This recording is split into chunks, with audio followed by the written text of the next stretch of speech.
Hello and welcome to the Energy and Consciousness Summit. I'm Sheila Derfler, your host, and today I have with me Annie Brook. And Annie is a somatic psychologist whose focus is on healing from the inside out. So welcome, Annie. Thank you for joining us today. And would you just share with people a little bit more about yourself?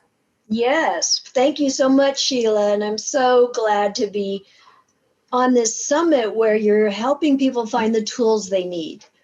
And that's one of my passions is how do we really integrate our life experience? And for me, I go all the way back to birth and precognitive memory. It's one of my passions. I have a bunch of books that work with sensory challenges because lots of times people don't know how to stay in their bodies or they get too activated. And then I have online courses on helping people heal birth trauma. And that's sometimes for parents, it's sometimes for individuals. But I got started because I volunteered in my 20s at Oakland and Seattle Children's Hospitals and worked with the kids who had trauma. I just volunteered because it mattered. And then I started to realize I grew up in a great family and siblings. And I realized, well, I was born premature and put in an incubator and didn't bond that well with my mother, even though we loved each other. And I started to unravel and piece together the puzzle of why as a child did I have so many temper tantrums or, my own behaviors and how did I learn to regulate, which is what embodiment is about. The ability to land in a body, live this lifetime, not be seeking spiritual enlightenment, but actually have a living well-being so that your spirit shines through. And so I've been in this inquiry for 35 years, and I've worked with hundreds of families and children and adults and couples, and I train therapists. And I really want people to not suffer from experiences that get inside the body-mind that are based in fear, overwhelm, a moment in time that actually you survived. But often people don't know because they dissociated. So there's a young self still hanging out somewhere that gets frightened, gets emotionally activated, has not such great behavior. Those are the things we want to help people with. So that's how I got started. Oh, that's fabulous. And actually that was one of the most important reasons why I chose you, because I really wanted to take a deeper dive into how our birth can end up influencing the rest of our lives and how it becomes one of the first imprints in our subconscious. Mm-hmm. So I would love to take our conversation straight to that. Okay, that will be fun.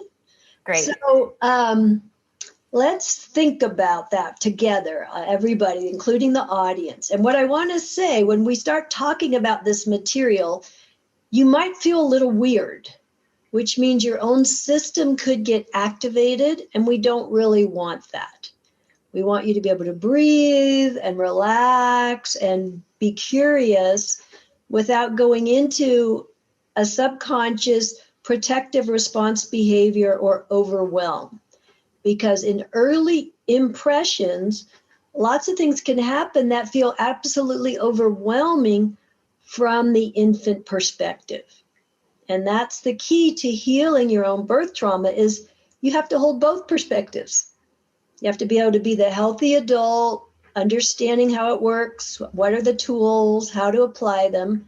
And then what the language that's probably most helpful of why something that happened so long ago should influence my adult behavior, right? Seems crazy. But what it is the impressionability and the type of memory we call implicit. So your cells are they're recording what happens to you. And this is precognitive thought.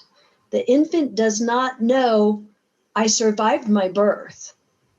if the infant went into shock, they may stay out in the spirit world forever and struggle with real life. Want to come home to this body, this self. And we, as embodied beings, we need our soul to participate, not to think it's keeping us safe by staying out there flying around. And so the language of the neuroscience, and I teach a class called Applied Neuroplasticity. It's my own work, and it's really designed to help people step by step understand and know how to do something about all this. But basically, cellular experience is encoded in the nervous system as sensory input. Normally, we have sensory input and we respond, we motor. So we call that a sensory motor loop. And that's when we feel best. We can have recreational play and excitement. We can have rest and digest. So we have a nice balance between action and rest. Then what can happen is if we get overloaded and movement, if we go into fight flight in the nervous system, it's usually because we're getting too much sensory input. It can be internal, like an infant who's hungry. Maybe an infant was left in the crib and mom thought, I have to put you on a feeding schedule. So then the infant has arousal that they don't know how to soothe. So then they get highly aroused and they could sort of numb out, which creates a little dissociation. You're not present in your body. And then they could get exhausted after their frantic crying and get depressed. Instead of rest and digest, they're recovering from the franticness. So understanding that our nervous system likes the middle way. It likes enough movement, and it likes our needs getting met, and it likes going back and resting and growing as an infant. So we have a healthy container of our experience, and we have need that only the adults around us can help us with. Right. Right? And so people do their best, and many adults have unmet needs from infancy. Yeah. They had to modulate. They had to figure out without any guidance. And so that people create identity beliefs that are inaccurate. They create behavior responses, triggers. They create, double bind thinking. So what I like to say is implicit memory is cellular recording. It's in your cells. When you don't understand your behavior, but gosh, I didn't need to get so reactive in that moment, or what's my trigger? You're starting the process to hear the hidden story behind difficult behavior. And you have to listen with wide elephant ears. You have to be able to be curious about, wow, I wonder what that was like to the infant body mind. Because that's a precognitive mind, it's experiential, and it has no idea about survival through time. It's what I call existential thought, which produces globalized fear or reactivity in the body. That's why you can seem out of control to yourself. Like, God, I did it again, right? Here I got, I did the same old pattern again. You don't want that. So if you learn how to stabilize yourself and not be looking for enlightenment out there, but actually learn how to stabilize your body and your mind and your emotions, you can be the secure adult that picks up the scared, frantic, compensated infant and brings her home or brings him home. And that part of the self gets to grow up. It's so exciting, this work. I love it. So implicit memory comes to the surface when you start your inquiry, or you start going, whoa, that behavior, a trigger can be explicit. It could be implicit memory showing itself as a trigger. You know what triggers are, yeah? Oh, yeah, I Yeah, do. right? Oh, and we all have them, and they surprise us, and we all have the trigger response behavior, which doesn't help our relationships. So what we want to do is become curious, like, wow, what is going on in me? And it's usually some kind of sensory overwhelm, some kind of thought, some kind of life threat, even though it's not. So we get urgent, or we get aggressive, or we withdraw and disappear. And we freeze in our ability to sensory motor process and stay grounded as an adult in adult time. I work with so many mothers who lose it with their kids. Oh, yeah. Right? And mothers do not have to be perfect, for sure. But when a mother can figure out her own issues from a somatic way, she can actually repair even birth trauma with her child if there was birth trauma when that child was born. It's fascinating, the sort of somatic links you start to repair. My book, Birth's Hidden Legacy, is all about how to do that. And here's the healing tool. You allow your memories to surface and you don't get swept away by it. You go, oh, that's my early imprint. You give it a name. If the brain can give it a name, the brain will relax. The brain will go, oh, I'm working with my early shock. I don't have to try and figure out what is it, what is it, what is it? But it's like, oh, you're working with your shock. Hold steady. Take a breath, look around. Your life is safe enough, right? You're not going to kill your kid, okay? Right? Those are the tools we need. Then implicit memory, the stuff you don't even know what happened to you, shows up as a trigger. You become curious and you put on your little detective hat. What was it like when I was born? Oh, what happened in my family? Oh, you mean I almost died at birth? I never heard that story. Oh, and the truth is, your parents may not even be around, or you may be adopted. You have no idea. Your body knows. If you learn how to pay attention to your body, you can solve the riddle. So it's good enough survival. So you're no longer trying to escape this embodiment or force the world around you to heal your trauma story. You've got to do that yourself with guidance and support. So implicit cellular memory becomes explicit. All of a sudden you feel it. You can, it's starting to show up. When you can participate with it, we call it participatory stage, then you can integrate it. You're not participating by becoming reactive. You're actually containing the reactivity, staying in your body. You don't have to be perfect. You won't do it right the first time, but a little bit at a time. You stay in your body, and literally when you can stay in your body through the wave of uncomfortable sensation, and I'll explain that in a minute. But when you participate with this explicit memory, it doesn't feel good. You might feel fear you've never felt before. You could even feel annihilative terror or full-blown rage from the infant who had the cord wrapped around their neck.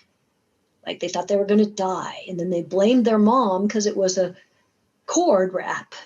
And it wasn't mom's fault. So how do you repair these stories?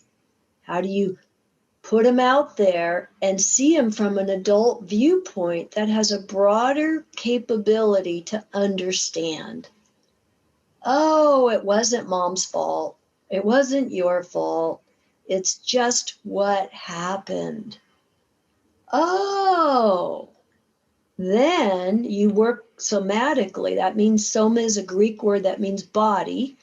You work with your soma awareness, and that means, I like to think of it as head, heart, gut, all of the body. And I'm a body mind centering teacher, which is brilliant modality that very in depth, understands the complexity of all these nuances of sensation, motoring, body, muscles, organs, bones, and it works through movement. So we go back to infant crawling, and we understand how the brain is shaped by crawling behavior. And that's a great tool to repair whatever happened during that phase. So I have adults go back and do cross crawl patterns to help their brain, because I want the healing in the body. I don't just want it understood. I want the brain relieved of its stress. Because if the brain doesn't get reinformed from the inside out, it will do its same habits. So birth and prenatal time and post-birth, I like to say 0 to 18 months, is a specific imprinting time frame. When a trigger is from that event, and these are real life events, nobody's making it up. It's like maybe you had forceps. Maybe you were pulled out of the birth canal by vacuum suction. Maybe your mom had to be on bed rest and have prenatal chemicals. Maybe it was a C-section. Maybe the birth went fine, but then you went under the jaundice lights. And there was separation and lack of safety. These are the issues. I think the questions, am I rambling too much? Is this making sense? No. Oh my gosh, this is so fascinating. This is what I've been researching on my own my whole life, and now I found you. I am captivated. So please continue. Okay. And I love, once people get this, they heal at such a deep level. Something settles. That is, the unheard story can be settled. And it's so satisfying. It's so satisfying. So in this process of early experience, these are real events. This is not, and sometimes it can show up for children, like the little ones, that say they had a C-section. One girl came to me and she had night terrors. When it was time to go to sleep, there was always this scary, dark thing flying around. We finally figured out it was anesthesia. Yeah, it was losing conscious connection with her mother. And then that was coupled with losing the container of the prenatal time through an operation that is very sudden. So high sensory overload. And then with most C-sections, the mother's knocked out, at least from the waist down, and then has to be stitched up. So post-birth, the infant is either in the nursery or with the papa, but mom and infant are not together. So that creates a template. How does an infant manage that kind of transition? Rather than feeling weight and pressure and squeezing, their skull plates sliding together so they can get through the birth canal, that's a motoring which helps a child be a little resilient under pressure. Instead, it's a different kind of pressure. It's sudden. Imagine if you were in, it's like in the bathtub and you drain the tub out and you lay there and slowly the water goes out. Sometimes that feels good.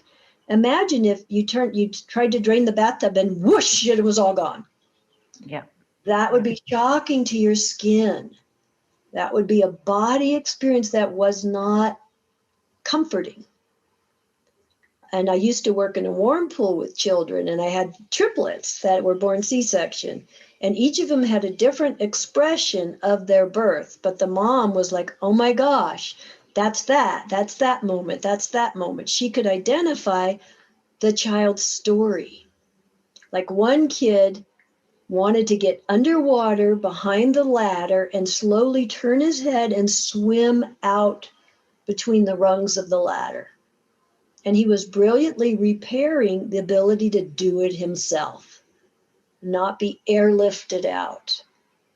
Another kid, these were 7-year-old kids, and the mom was smart enough to get some help with them because they were sensory challenged. And so then the second kid He's swimming around and he's getting really mad, and he takes a noodle and he starts smacking the water and being really mad at his mom. And we kind of realized he was mad at the doctor. You know, he was making a relational anger. He had no way to deliver it, but he did not like being pulled away from his mom and being pulled out. So when he could process that, something in his system relaxed. It's amazing, isn't it? The kids are brilliant. Yeah. It's incredible. And the third kid, he was so afraid the pool would break. He kept saying, the pump's going to break and all the water's going to come out. And I was like, oh, you're telling me something really experiential and important. That's what it felt like.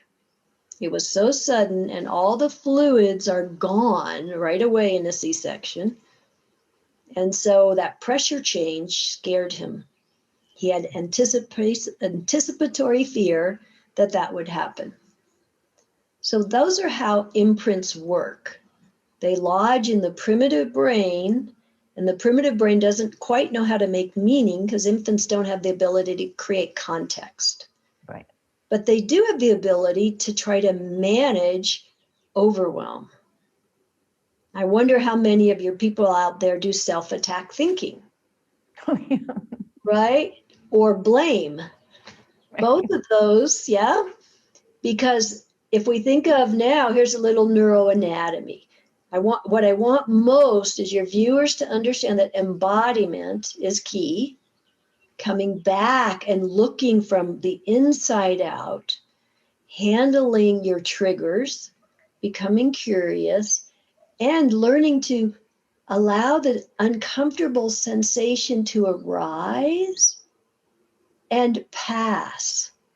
So you don't get triggered.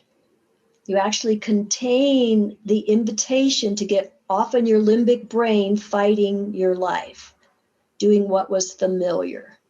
Because literally this emotional part of the brain, the amygdala, is awake prenatally. Its job is to scan for, is the world safe? Will I survive? Will I survive in relationship? And ultimately, will you keep me safe because I'm an infant? And so this little scanner is busy. And so it can take things out of context. And what it can do is create pathways in the brain. Literally, there's a file cabinet called the basal ganglia that makes a picture of your response, your protective response behavior. So an adult under stress, and there's a part of the brain called the hippocampus, that's associative memory. So what that means is something happened that was perceived, that was scary, and then if you, like an example, I don't want to use that example, it's like, it's too common, but it's the idea that something scared you, and so your associative memory's job is to make sure you're not in danger again. So it would rather project onto the current event and run away or fight than actually stand there and figure it out. It already wants you in a protective response habit because it was safe and you survived it that way. And then, you'll use your filters to see your life. That's not fun. And the adults around you can't figure out what you're doing. Yes. Why is this happening, right? Yeah. Yeah. And I think it's also when the adults, even if they're more connected than many parents, if you're the third child like me, and then you have something happen at your birth, and you're in that pattern, and so you're not acting like the rest of the family, right? Like, I mean, it just sets the stage for black sheep, right? Like, It totally does. And just, did they switch the babies in the hospital? Are you the milkman's baby? Like, there were so many jokes in my family, so. Yeah, yeah, and it is a puzzle. Yeah. It's a Yeah. sensory motor puzzle to the parents. Yeah. The inability of a child to regulate or why their behavior is so different. But I like to think of it, there's a story trying to be told. Mhm. And Mhm. if I can listen and observe what the child's telling me, wow, we get somewhere. Right. So, an example, I remember when a 4-year-old, I get a lot of 4-year-olds in my practice because they're cognitive by that point. I also work with newborns. It's so fascinating. But this 4-year-old girl comes in, she's having meltdowns at school. And she has a good family, good siblings, good parents, and she's having meltdowns at school. Here's her behavior. So, everybody listening, I want you to put on your little detective hat. I want you to tell me, how do you think she was born? So, this is what she did. She would get in her school, and school is often a transition to more pressure for a child. So, they often get a little more less coherent in their behavior. They could be fine at home, they get to school, and oh my gosh, because they're over challenged in their sensory and safety, proximal safety. So what she does is she gets another little girl on a regular basis, doesn't have to be the same kid, but she gets a buddy and she creates a barricade in the classroom, and she won't let the little girl get out and she won't let the teachers get in. Yeah. Right? And so the teachers are like, oh no, I got to rescue this other girl. And then it's a big power struggle how to do so. Because then the girl who made the barricades is going to have a huge meltdown. So what do we think her story is when we think about types of birth? Right. Well, it sounds to me like she was probably stuck and maybe didn't want to come out. It also sounds like if she's bringing another child in and trapping them, that maybe there was a twin and there was a trauma around a twin, either dying or also being stuck or something, or in her way, maybe. I don't know. So this is, how it starts to show up. You don't know, but you watch the behavior. So when she came in, we'll come back, I'll finish the story, but when she came into my office, and those are great detective questions, right? Because you're looking at, wow, what's she doing? What could have happened that creates that template? What story is she trying to tell? And you identified she could have been stuck, right? She could have been what, blah, blah, blah. That's how you do it. So when she comes the first session in my office with mom and her, I always treat with the mothers present and the dads if I can get them in, is she looks around my office. She sees the Japanese folding screen in the corner, which, it's panels and has these little cracks between each panel. She gets behind there and she starts peeling the soundproof tape off the wall back there and taping up the cracks. And I'm on the other side, of course. I'm going, oh, what are you doing back there? She goes, very important work, and don't you come in. So I'm going, C-section.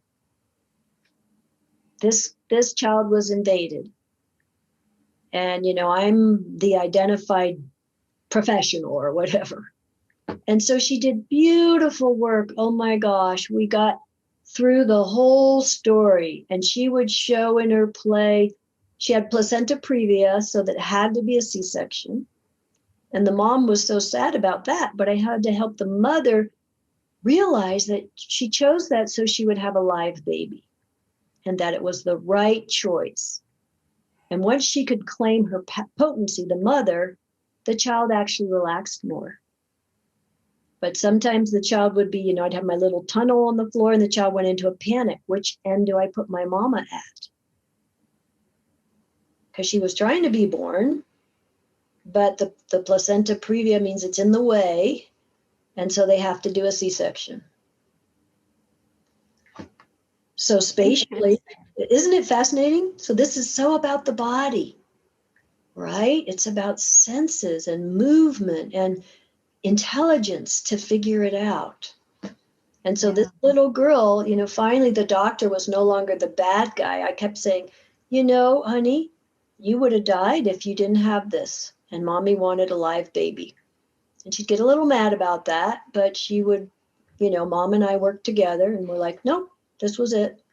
And so she had to learn to accept the choice, not that somebody made a bad choice.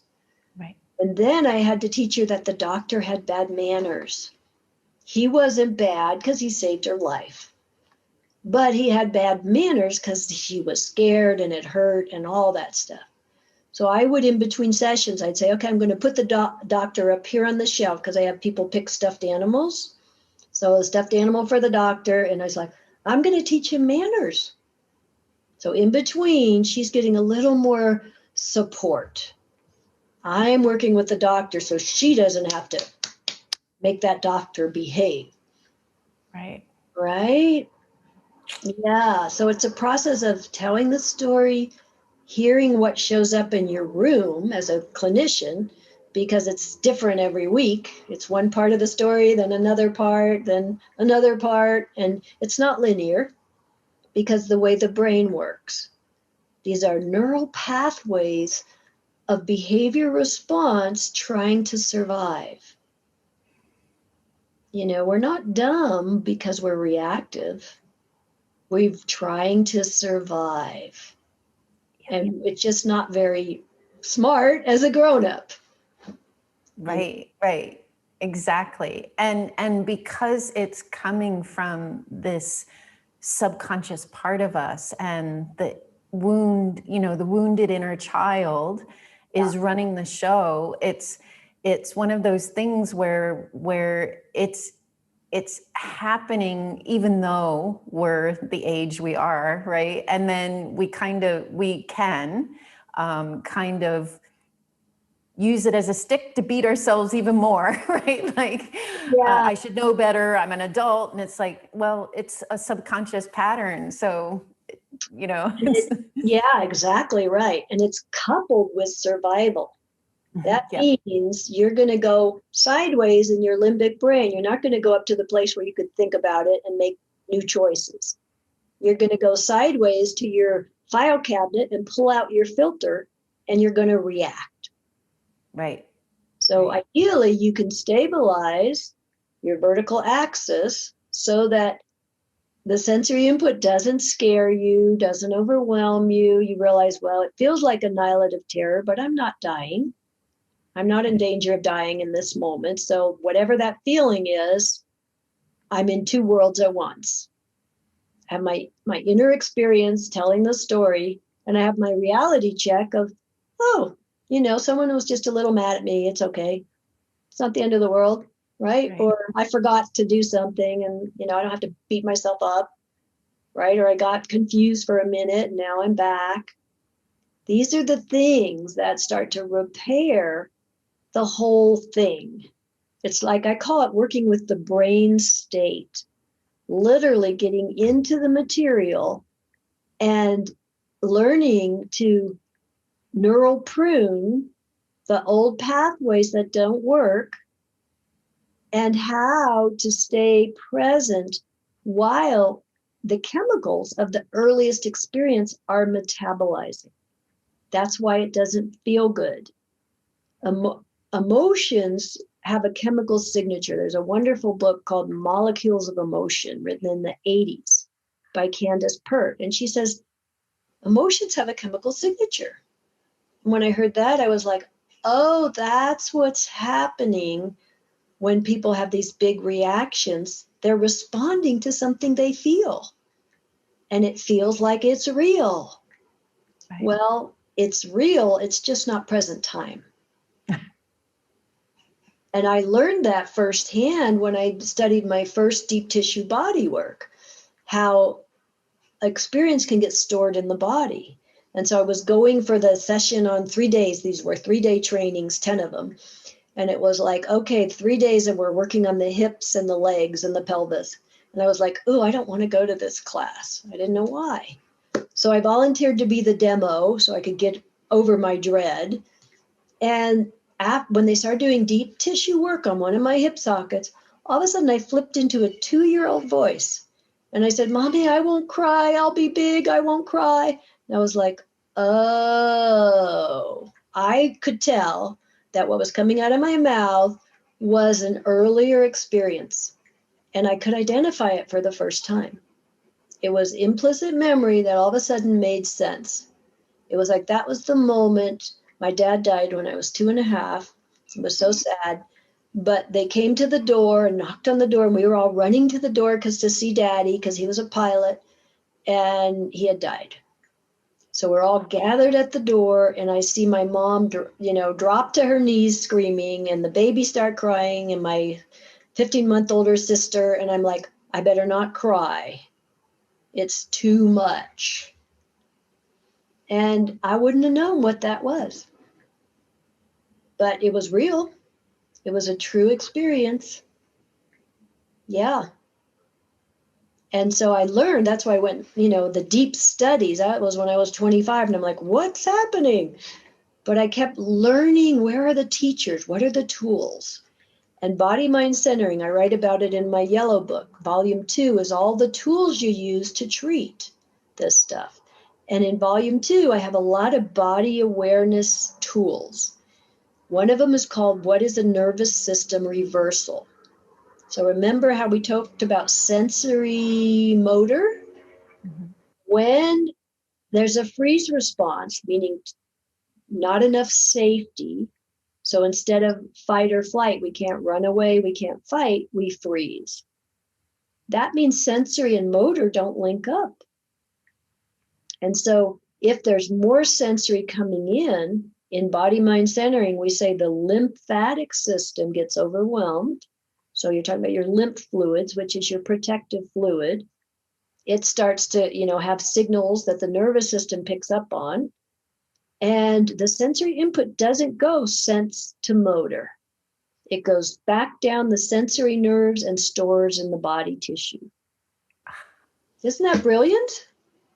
I don't, and we say, yeah, it's all sort of tinker toys in a way. It's neuroanatomy. And then This is incredible. I feel like I have just unlocked a huge piece of understanding. I'm so glad, So honey. please keep sharing. I'm loving this. Well, I want to celebrate with you for a moment. Okay. Yeah, because that is so essential. All of a sudden it makes sense. Right? Okay. That's the healing starting to happen.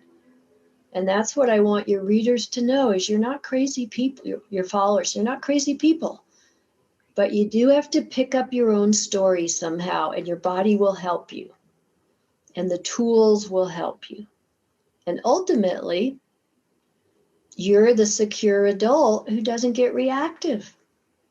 You're not numbed out, you're not dull, you're not out of body, you're just present.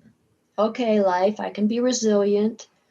I don't have to be perfect, but you no longer use self-attack thinking, and you understand the double binds in your brain, why it's so hard to work it through, and you understand you had real experience that your body did the best it could at that time to make meaning. And that's the good news is when there's enough support, the story will tell itself. Like my little 2-year-old story told itself. Took me 20 more years to understand how that happened. Like what's the neurology of it? Not 20, maybe 10. I found body mind centering and I love it. But I put it together with the psychology. Yeah. And the understanding of Candace Pert's work and the molecules of emotion. And now I think that what happens is we metabolize early experience. We don't just know about it mentally. Physically, we have to go through the wave of discomfort because we're breaking the chemical bonds and integrating the chemicals left over from that experience. That's what I think happens. That's amazing. So before we hit record, you mentioned something about like how this also plays into like our soul mission, our, you know, like on a soul level. Yeah. And we haven't touched on that yet. And I am very fascinated, you know, to know more about your understanding of that.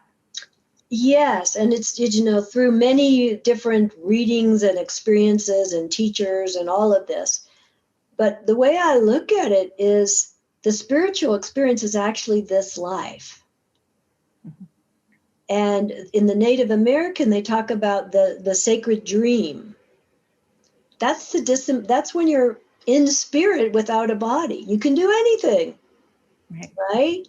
And you're just can do anything. And then you have to come into the body and actually deal. You have to figure out, which is how you learn and grow. You learn and grow through experience and figuring out how to have balance, harmony, stability, you know, how to not be reactive, how to adjust your little micro dial when your thoughts starting to go off or your emotions starting to go off or you're not taking care of your body. You have to adjust for your lifetime. That's spiritual work. And so that made so much sense to me when I saw that in the native tradition, because I used to be so like I used to be clairvoyant and I loved it and I could come up with all this information. That was a useful skill, but I kind of reached it out there. I had to land it in here, which meant I had to go through the complexity of my own internalized annihilative terror from being born premature. And almost, you know, my mom was taking diet pills, so I almost starved.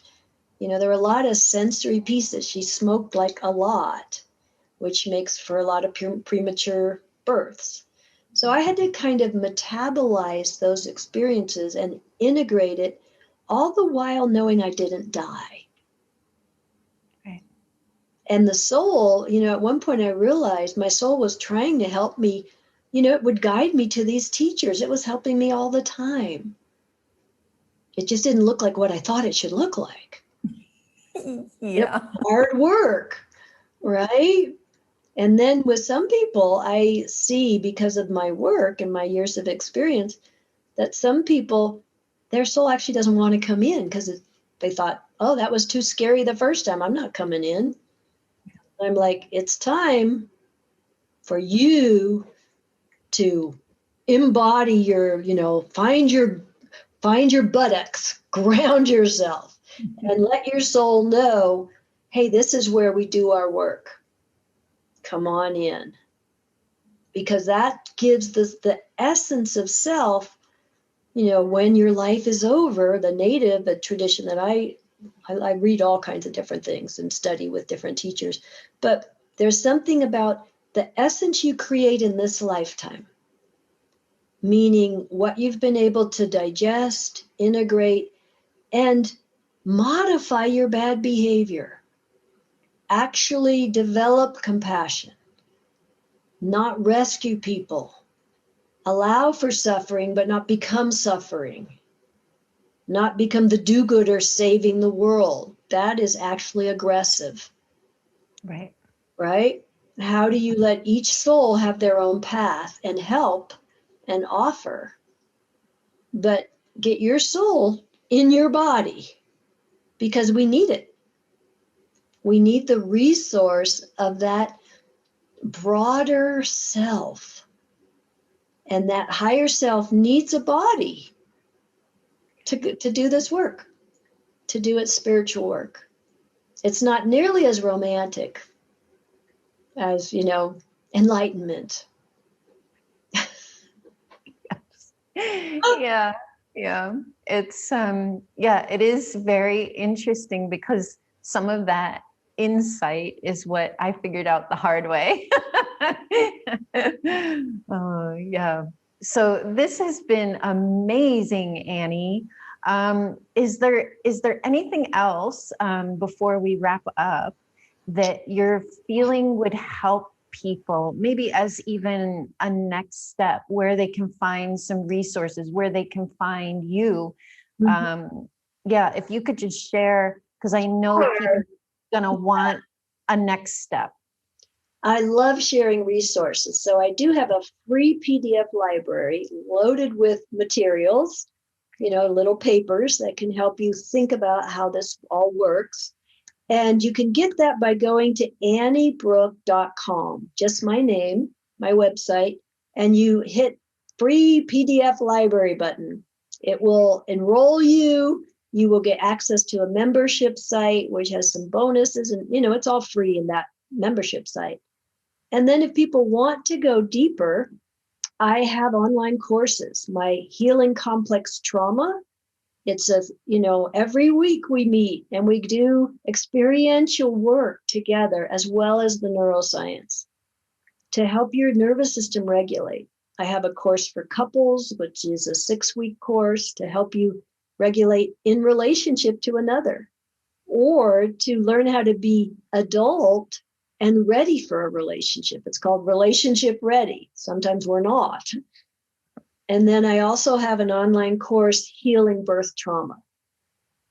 So I have the resources. I have an Instagram account.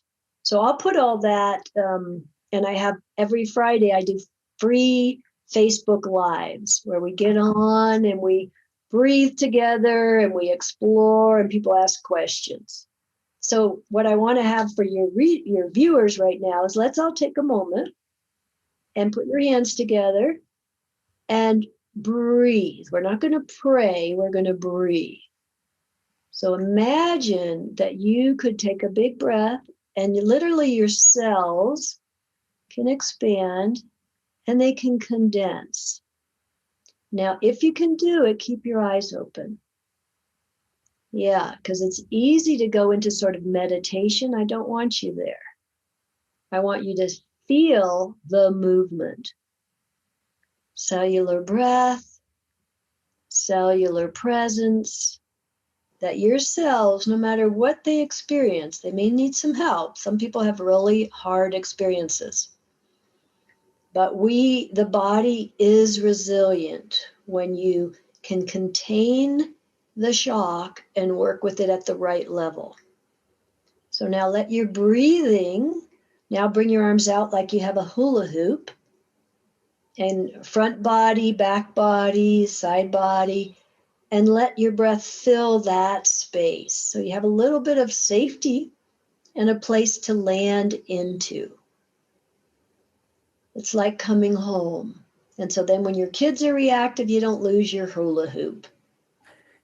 I also want to say to all you parents, I have a free PDF called 123 Magic, which is about learning how to give kids a little bit of a limit. So often parents are afraid to do that, and the kids banter until the parents are exhausted and they snap. Please don't do that. So use your resources, use your tools, and learn how to thrive. That's my love, that's my passion.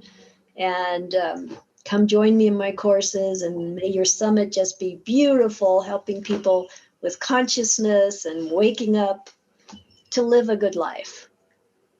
This has been such a major contribution to the whole summit. I want to thank you again, Annie. I feel like I was definitely divinely led to you. And this just complements all the other information that we've been able to share in the summit. So wonderful, wonderful. Thank you so much. This has just been so rich and so deep. Annie's links will be below the video, and thank you everyone for tuning in. And please, if you have questions, put them in the Facebook group for the summit. If you have questions specific to Annie's work, then we can help connect you with her. Thank you everyone for tuning in, and I will see you in the next video. Thank you so much.